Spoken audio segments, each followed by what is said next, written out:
এই শুটকির ভর্তাটা। আশা করছি আপনাদেরও ভালো লাগবে। আর কে কে এভাবে হাতে মেখে শুটকির ভর্তা খান অবশ্যই কমেন্টে লিখে যাবেন। এখানে পেঁয়াজ, আদা কুচি তো আমি আগের ভর্তায় দেখিয়েছিলাম যে আদা কুচি তেলে ভেজে তারপর পেঁয়াজটা অ্যাড করে দিয়েছি। এখানে দিয়েছি কাঁচামরিচ। শুটকির ভর্তাটা একবার যদি আপনার হাতে কেউ খেয়ে থাকে অবশ্যই বারবার সে রিকোয়েস্ট করবে এই ভর্তাটা খাওয়ানোর জন্য।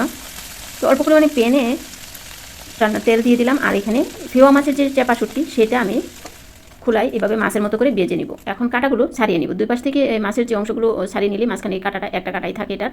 আর ছোটো ছোটো কাঁটা থাকে ওগুলো অনেকই নরম, ওটা সমস্যা নেই। তো শুটকি মাছগুলোকে আমি একটু ভেঙে নিলাম। আর এখানে যে ভেজে রেখেছিলাম পেঁয়াজ, মরিচ, আদা কুচি সব কিছু এখন এটার সাথে অ্যাড করে দিব। কে কোথা থেকে দেখছেন অবশ্যই কমেন্টে লিখবেন।